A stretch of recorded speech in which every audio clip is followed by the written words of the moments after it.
may nadagdag po ba or nabawas dun sa alam po natin na nag-a-apply ng state witness? Well, merong mga nadadagdag, kino-consider namin yan, tinitingnan namin kung saan sila maaring mag-state witness. Kasi ang posisyon nga ng department is, hindi po tayo pwedeng magbigay ng tinatawag nating blanket immunity na isang salaysay ay patungkol sa immunity or admission into the program for all the cases that will be filed.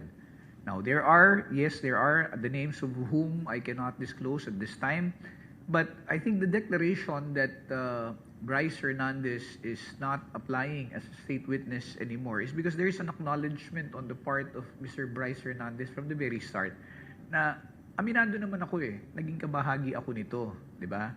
So, the fact that he is no longer applying does not make him not qualified to be an ordinary or regular witness. No? Kasi bahagi pa rin naman siya nung mga kaganapan na patungkol sa kanyang sinasalaysay. And then in relation po sa mga witnesses, nasa pina na po ba natin si Orly Gutesa? Nahanap na po ba siya? Hindi po natin sinusubpina si Orly Gutesa for purposes of evaluation kung sasama siya or pwede siyang ituring state witness. Sabi ko nga kanina, ang pagiging state witness is an application which is voluntarily made by any person who believes that they have something to disclose pertaining to a particular crime that has been committed. Now, Mr. Orly Gutesa, I believe, testified before the Senate Blue Ribbon Committee, and if he so wishes to be covered, whether to ask for protection or to apply as a state witness, he is welcome to do so. But it is something that will have to be done by him voluntarily. And then, sorry sir, last na po. Yesterday, naglabas po ng court decision yung Manila RTC. Will the DOJ investigate him and file cases of falsification as instructed po by the Manila judge? As soon as we get hold of a copy of the decision or the order of the court, we will act accordingly. We have not seen it. I heard in the news that the court had declared that the document or the notarization was falsified.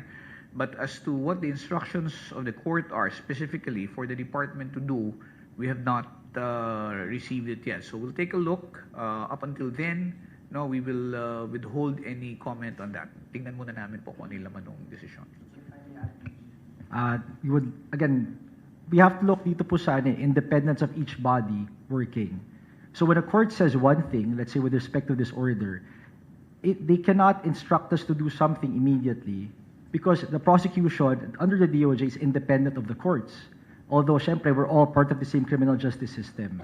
Okay, so with respect to the prosecution, complaints will necessarily have to be filed first with the prosecution as the general rule before the prosecution conducts investigation, and then afterwards, if we find that sufficient proof exists, meeting the quantum of evidence under the law, then we file it with the courts.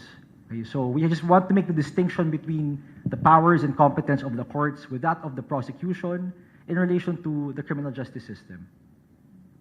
Sir, sorry, i-follow up ko lang ng konti. Pero malinaw na po na hindi na natin magagamit yung naging salaysay ni Orly Gutesa doon po sa Senate. Kasi nung nakaraan is hawak siya ni dating SOJ Remulla.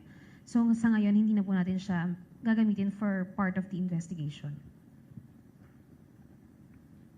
Tulad ng sinabi ko kanina, hindi pa namin alam kung ano yung nilalaman ng order ng husgado. No? So ayokong pangunahan na magbigay ng komento kung magagamit natin o hindi. No? Ang punto kasi dyan is, sa pagkakaunawa ko, ang pinawalang bisa or ang sinasabi ng husgado, hindi po ito ninotaryuhan ng taong nakapirma doon, who appears to be the notary public. The question is, ano ang epekto doon sa salaysay ni Gutesa? Does it mean that just because it is not notarized by that lawyer whose name appears there, these are all lies? No? Ibig sabihin po noon, hindi lang pwedeng gamitin yon sa kahit na anong yung sabihin natin, it cannot be binding as far as third parties are concerned. But as far as Gutesa is concerned, kung yung sinasabi niya, ito yung salaysay ko, hindi naman magbabago yan kung saan nanotaryuhan o hindi di ba? Because the truthfulness or veracity is different from the fact that it is binding as far as he's concerned and insofar as third persons are concerned.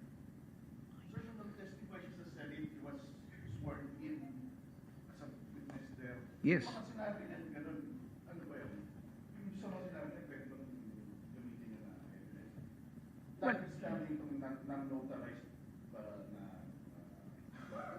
isa pa yan, no? Kasi notwithstanding the fact na na-declare na hindi yung tao na nag-appear doon as notary ang nag-notarize ng document, tama yung pinunto mo na doon sa Senado, nung siya nagsalita, siya ipinanumpa muna. No? At yan, he is also bound by the oath that he took when he was in the Senate and when he testified before the Senate Blue Ribbon Committee. So, if it can be used, yes, I still believe it is something that can be used. No, it can be useful. I think the case that was filed before the RTC was for the benefit of the notary, just to prove that I did not notarize that document. No, but it does not say that just because I did not notarize it, it means that the things that are stated there are lies. Sir, yung kay Bryce, hindi na siya nag-a-apply for state witness and protected witness kasi siya ng DOJ. Paano yun? Maapektuhan ba? Hindi na siya protected witness? Ganun. Hindi po.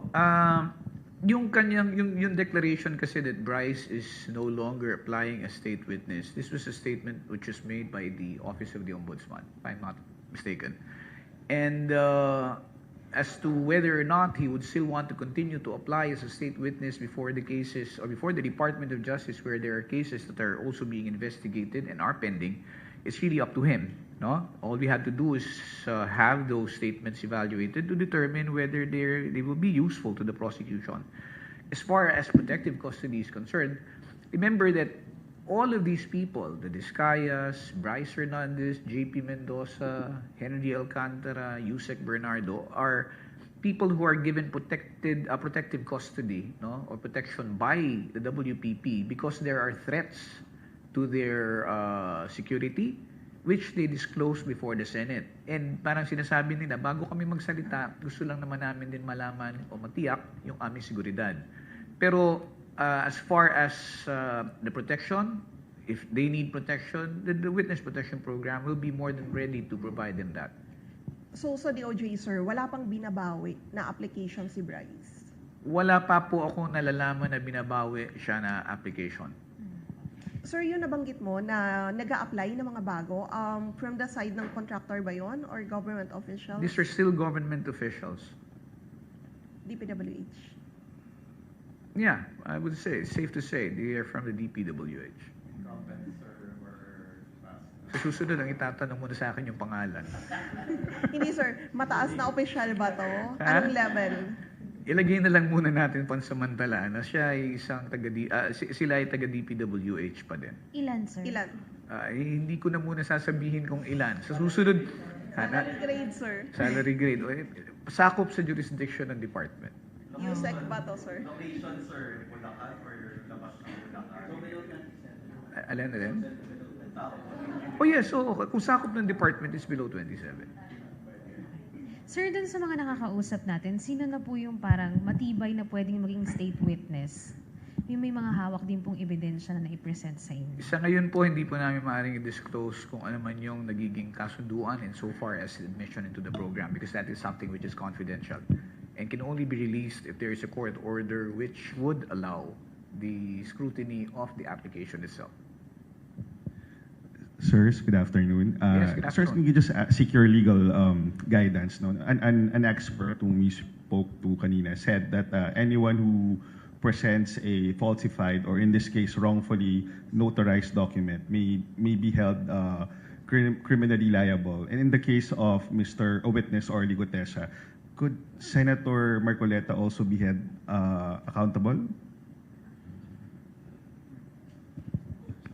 In any case, no, in any proceeding or case that involves parties, mga akusado lang po or yung mga parties lang ang liable in the event that they are found guilty. Okay, in this case, the affidavit was found to be falsified. As far as we know, si Orly Gutesa lang ang party involved. So Senator Marcoleta, insofar as his involvement in the Senate proceedings, Senate hearings is concerned, this has nothing to do with Orly Gutesa's case, which happened to be decided in court.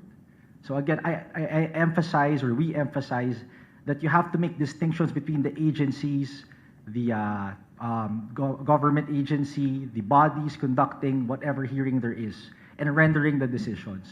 So Senator Marcoleta, not being a party to that case, we cannot speak for him. But In the same way, we cannot speak for the Senate, for the Congress.